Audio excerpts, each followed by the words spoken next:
Seisame me täna silmitsi hirmudega, mis ei tule ainult idast, vaid kahjuks ka läänest ning ka meie endi keskelt. Kuid me ei tohi sellest hirmust tarduda, sest teame oma minevikust, et oleme suutelised jagu saama jõududest, mis on palju suuremad kui meie enda jõud.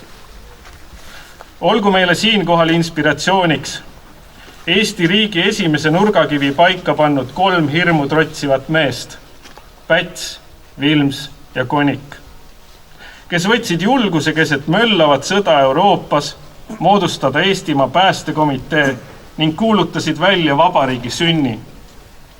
Nad teadsid hästi, et välja kuulutatud vabadusele sõnas tuleb rahu vundament laduda tegudena rindel. Rääkides rahust, teame me oma ajaloost hästi, et iga rahu ei ole hea rahu. Ja me peame eestlastena andma endast kõik, et rahu Euroopas saabuks eelkõige Ukraina tingimustel. Siis saab olla see ka meie rahu. Paraku on meil pisikese riigina siin suur roll, sest meil on piiri taga asuva kurjuse impeeriumiga kogemus ja me peame seda veenvalt oma liitlastega jagama. Sest heaolu unes suikunud vana Euroopa peab saama püksid jalga. Veel enam, Euroopa peab suutma ise siduda ka oma kingapaelad. Sest meie teame hästi, et ainsana kardab Putin ühtset ja tugevat Euroopat. Kuid ühtsus algab meist endist, algab Eestist, algab Põlva vallast ja meie 70 külast. Ühtsus algab sellest, kuidas me oma naabrimehega läbi saame ja mida koos temaga korda suudame saata. Ka siin Põlvas ja meie igapäevaelus kehtib reegel, et kõigepealt peame me ise püksid jalga saama ning tegusid tegema ja alles siis saame teistele loota. Tegusid saab teha muidugi mitut moodi. On inimesi, kes teevad tegusid päriselus ja on inimesi, kelle suured teod sünnivad sotsiaalmeedias. Paraku viimastest ei ole päriselus väga suurt tolku, pigem vastupidi. Näeme, et rahvusvahelist rahu ei lepita kokku sotsiaalmeedia vahendusel. Küll aga tekib sellest sageli rahvusvahelist rahutust. Ka kohalikus elus päris tegusid sotsiaalmeedias ei tee. Parimal juhul ainult suurt kära ja segadust. Hiljuti meie hulgast lahkunud president Arnold Rüütel on tabavalt öelnud: oma kodutunne on kõige tugevam siis, kui selle heaks on midagi oma käte ja mõistusega tehtud. Seepärast me peamegi siin kagunurgas olema ise oma kangelased ja ise oma kodu jaoks päris tegusid tegema. Samamoodi nagu Eesti peab Euroopas selgitama oma partneritele seisukohti agressori olemusest, peame meie siin äärealal selgitama oma seisukohti elu võimalikkusest ja vajalikkusest maal. Ka see saab õnnestuda kõige paremini ainult siis, kui oleme ühtsed. Meie oleme iseenda parimad saadikud. Keegi teine meie eest paremini ei seisa kui me ise. Viimasel ajal jääb tunne, et kõike tahetakse mõõta tehingutes ja rahas, nii rahu loomist maailmas kui regionaalpoliitikat Eestis. Jõuan siit mõttele, et vahest peaks lisaks sisemajanduse kogutoodangule mõõtma ka sisemajanduslikku kogukultuuri, sest sügaval sisimas on just meie kultuur see, mis eestlased kokku seob.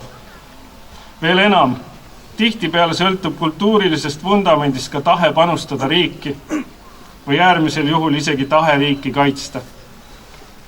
Seetõttu tahan öelda, et hoiame kinni oma loost, Eesti riigi loomise loost, sest see ongi ise oma, nagu kannab pealkirja ees olev laulu- ja tantsupidu, kuhu me üheskoos häält ja samme seame.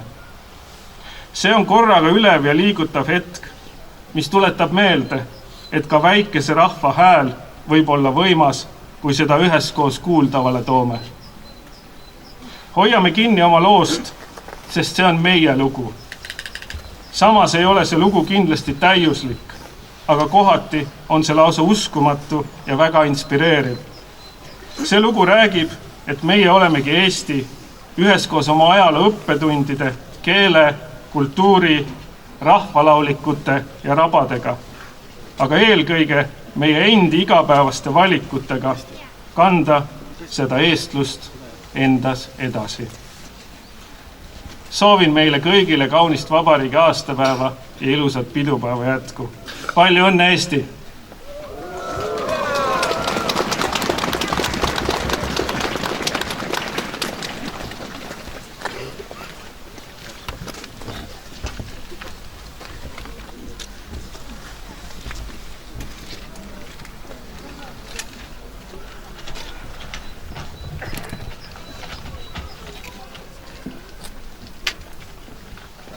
Head vabariigi aastapäeva! Kõlab uhkelt, kas pole? Vaba riik ja sellega kaasnevad inimõigused on praegusel ajal meie jaoks täiesti enesestmõistetavad ja tavapärased asjad. See, et me siin Läänemere-äärses maanurgas ise oma asjade üle otsustame ja vabadust naudime, ei meeldi meie idapoolsele naabrimehele mitte üks raas. Pole kunagi meeldinud. Lihtsalt valitsejad on olnud erinevad. Praegune Venemaal võimul olev seltskond eesotsas presidendiga väljendab oma ambitsioone üsna selgelt ja ühemõtteliselt. Soov taastada Nõukogude Liidu aegsed piirid ja mõjusfäärid on ju täiesti avalikult välja öeldud ning tähelepanelik päevapoliitika jälgija saab aru, et suured poisid praegu eelpool mainitud mõjusfääre omakeskist paika panevadki.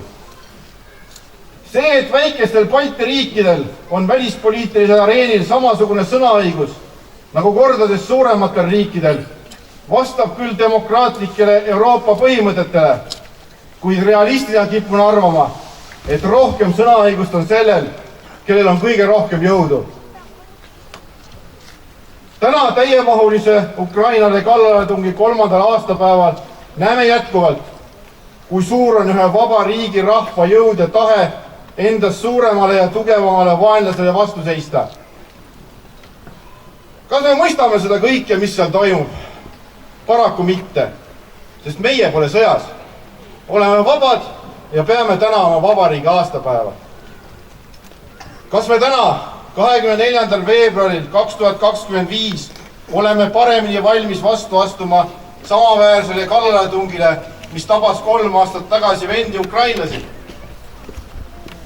Mingil määral kindlasti oleme täiendanud oma relvastuse ja laskemoonavarusid, oleme saanud väärtuslikku infot lahinguväljal toimuvate arengute osas ning oleme üle vaadanud oma plaanid ja struktuurid.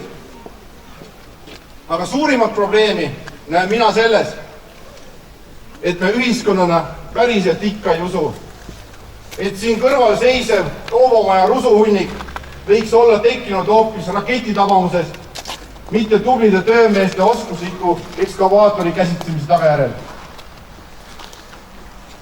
Siinkohal kutsun üles kohalikke kogukondi ja omavalitsusi mitte enam ainult mõtlema, vaid rohkem tegutsema selle nimel, et kui ajalugu peaks korduma ning suurte vendadega sõlmitud pealtnäha kindlana püsinud lepingud mingil põhjusel enam nii kindlad ei ole. Mis me siis teeme? Millised on meie ressursid ja ülesanded sellises situatsioonis? sest siis saan ma loota ainult sellele, mis mul reaalselt olemas on. Ja ei saa loota pelgalt selle peale, et kohe saabub abi ja olukord laheneb. Kaitseliit on selles osas teile kindlasti hea partner. Meie ei plaani aastal 2025 oma uksi Põlvamaal kinni panna, vaid üks meie prioriteete on kogukondlikul tasandil malevkondadega oluliselt laiemalt esindatud olla kui praegu. Ja seda kõike selleks, et seltsimehed teisel pool Peipsi järve tõsiselt kaaluksid, kas 1940. aastal õnnestunud operatsioon 85 aastat hiljem on teostatav või mitte. Maakaitse, mida Kaitseliit eest veab, saab toimida vaid siis, kui kogukondade ja omavalitsuste plaanid on omavahel kooskõlastatud ja õppustel läbi harjutatud. Et see kõik ei kõlaks malevapealiku paranoilise targutusena, siis lõpetuseks killuke ajaloost. Täna täpselt 100 aastat tagasi peeti 7. vabariigi aastapäeva. Ajad polnud ka siis liialt roosilised. Äsja oli nurjunud Moskvast juhitud riigipöördekatse ning majandus polnud sõjast täielikult taastunud. Kuid 24. veebruari ajalehest sai lugeda, kuidas teise diviisi ülem kindralmajor Ernst Põder rõõmustab. Laialiste hulkade ükskõiksus on liikuma pandud, sest kaitsevägi üksi ilma terve rahva abi ja toetuseta ei oleks küllalt tugev. Seega peame nüüd täna pidu, aga siis istume tõsiselt laua taha ja saame kokku, sest ühisel jõul ja nõul on alati lihtsam ja kindlam tunne ka. Elagu Eesti Vabariik! Elagu! Elagu! Elagu!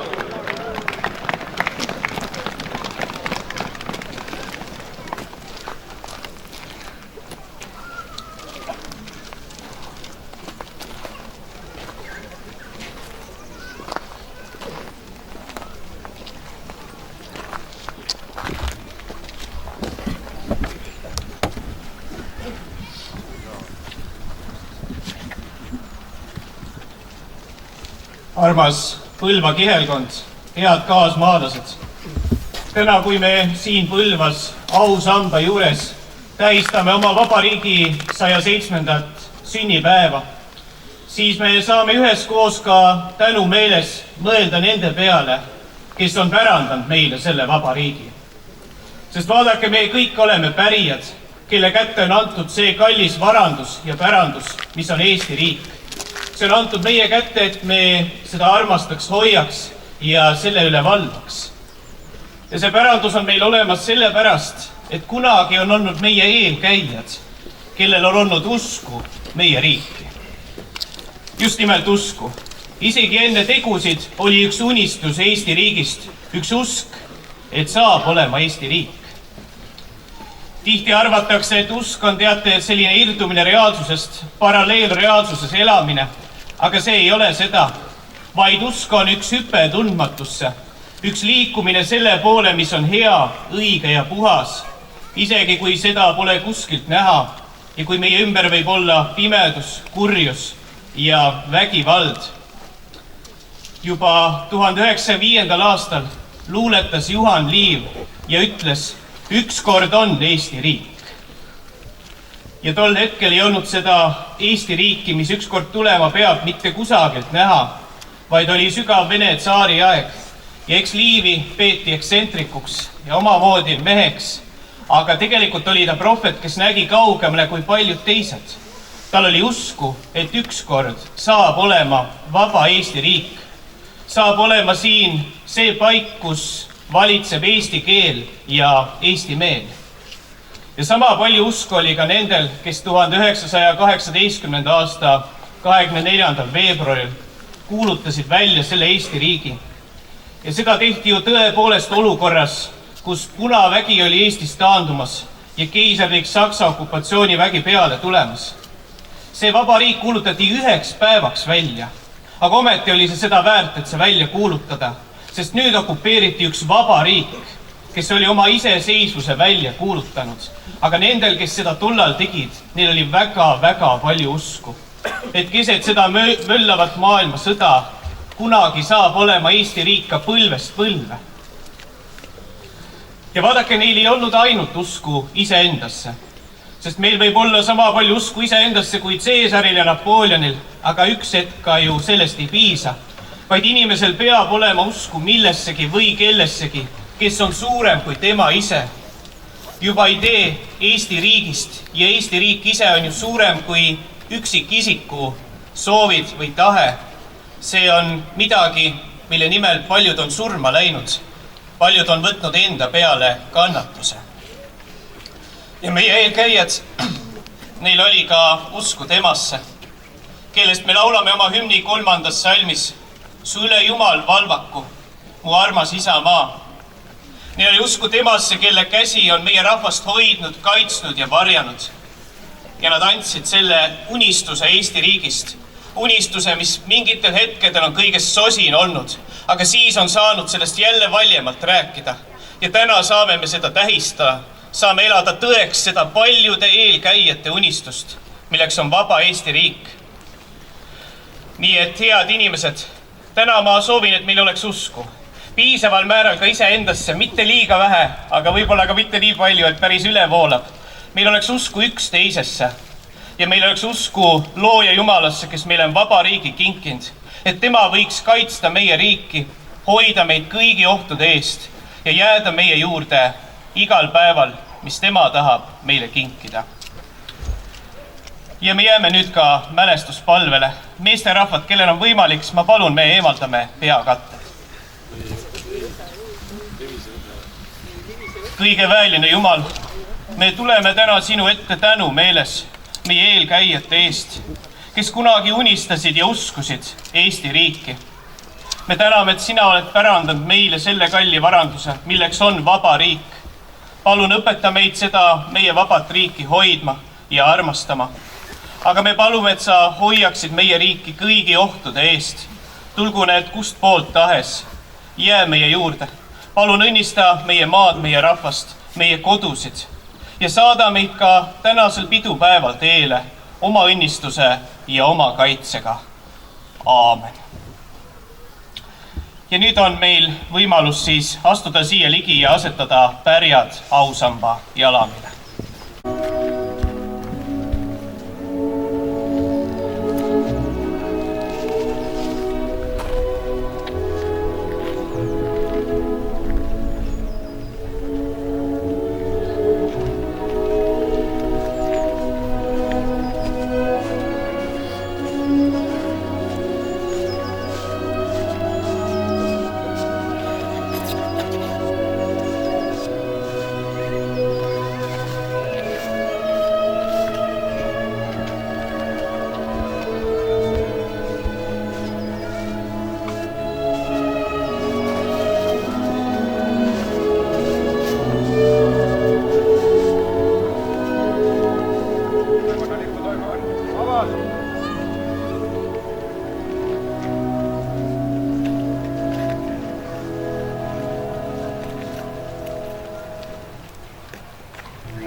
head inimesed, kui me oleme pärjad asetanud, siis Hoia Jumal Eestit külas ka vahepeal juba ära. Siis sellega on meie pidulik koosviibimine siin Põlva ausamba juures lõppenud, nii et mingem rahuga ja pidagem tänast pidupäeva rõõmuga. Ilusat vabariigi aastapäeva kõigile!